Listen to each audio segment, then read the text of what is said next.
আসসালামু আলাইকুম সবাইকে। আপনি যদি বাংলাদেশে এসে খামার করে স্বাবলম্বী হতে চান বা প্রতিষ্ঠিত হতে চান, তাহলে অনেক কষ্ট করে আপনাকে টিকে থাকার লড়াইতে টিকতে হবে।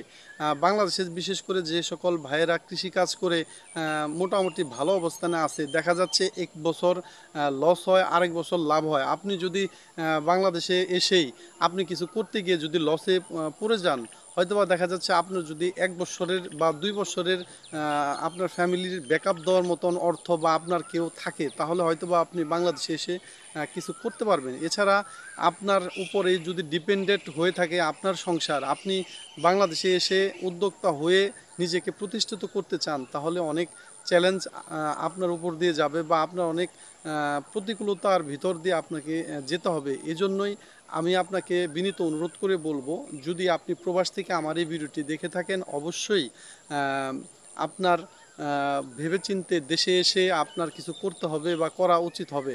আমি এরকম স্বপ্ন দেখেই দেশে এসে গরুর খামার করে বা কৃষিকাজের সাথে নিজেকে সম্পৃক্ত করে আমি যে খাতে আমি বিনিয়োগ করেছি সেখানেই আমার লস হয়েছে। আপনি দেখতেছেন আমার পিছনে যে জমিটা, সেই জমিতে আমি শশার আবাদ করেছিলাম। 1 লাখ টাকা আমার খরচ হয়েছিল সর্বমোট। সেখানে লেবার খরচ, কীটনাশক খরচ, সর্বমোট আমার 1 লক্ষ টাকা খরচ করেছিলাম 35% জমিতে।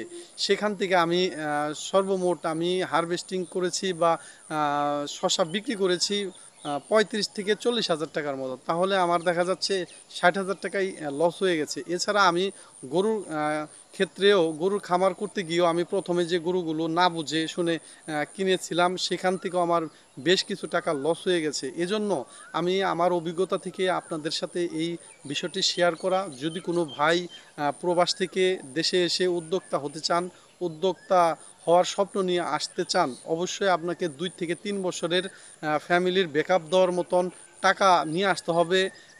আপনার যে বিনিয়োগ করবেন, যে বিজনেস করার টাকা, সেটা আলাদা বাদেও আপনার 2 থেকে 3 বছরের ফ্যামিলির ব্যাকআপের চিন্তা রাখতে হবে মাথায়। এছাড়া যদি আপনার ফ্যামিলিতে অন্য কেউ আপনার সংসার বা আপনার ফ্যামিলি ব্যাকআপ দেওয়ার মতন বা সংসার চালানোর মতন অ্যাবিলিটি আপনার থাকে, তাহলে হয়তোবা দেখা যাচ্ছে আপনি উদ্যোক্তা হয়ে হয়তোবা সেট আপ হতে পারবেন বা সেট হতে পারবেন বাংলাদেশে। বাংলাদেশের বর্তমান প্রেক্ষাগৃহ এমনই হয়ে দাঁড়িয়েছে যে আপনার আমার মতন অনেক প্রবাসী দেশে এসে উদ্যোক্তা হতে হতে গিয়ে ঝরে পড়ে গেছে বা ঝরে যায়। এজন্যই আপনার কষ্টের টাকাগুলো আপনি যেখানে বিনিয়োগ করবেন, যদি আপনি সেখান থেকে সাকসেস না হতে পারেন, তাহলে আপনার সবগুলো টাকাই নষ্ট হয়ে যাবে। আর আমি জানি একটি প্রবাসীর টাকার কষ্টের, একটি প্রবাসী টাকা কত কষ্ট করে কামায়। আমি নিজেও একজন সৌদি প্রবাসী। আমি দীর্ঘদিন সৌদি আরবে ছিলাম। সৌদি আরব থেকেই আমার পথ চলা বা আমার জীবনের টাকা আর্নিং করার শুরু করেছিলাম। যদিও এখন আমি দেশে যে কোনো কারণবশত আমি দেশে এসেছিলাম, আমি কখনোই ইচ্ছাকৃতভাবে দেশে আসি নাই। আমি এখন জানি টাকা কামানো কত কঠিন কাজ। বর্তমানে সৌদি আরব থেকে এসে আমি বাংলাদেশে 10 থেকে 15 হাজার টাকা কামানো আমার পক্ষে সম্ভব হচ্ছে না।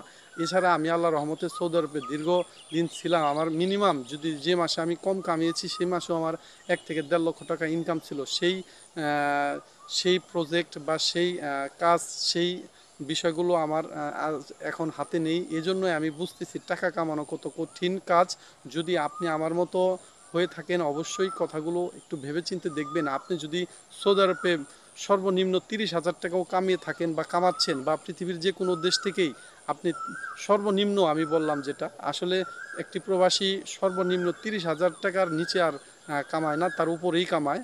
আপনি যদি 30 হাজার টাকা করেও কামাতে পারেন, তাহলে বাংলাদেশে এসে ছুটিতে ঘুরে যেতে পারেন।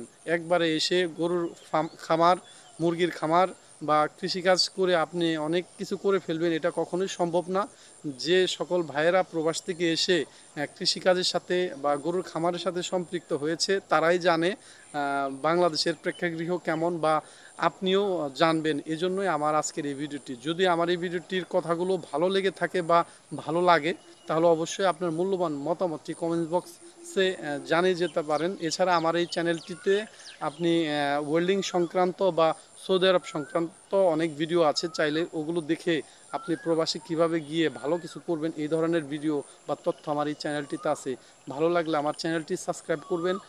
এছাড়া আমার এই চ্যানেলে আমি যতটুকু পারি সত্য এবং আমার নিজের অভিজ্ঞতা থেকেই ভিডিও বানানোর চেষ্টা করি, আজও তার ব্যতিক্রম নয়। ভালো লাগলে আমার ভিডিওটিকে একটি লাইক করে যাবেন। আসসালামু আলাইকুম রহমতুল্লাহি ওয়া বারাকাতুহু।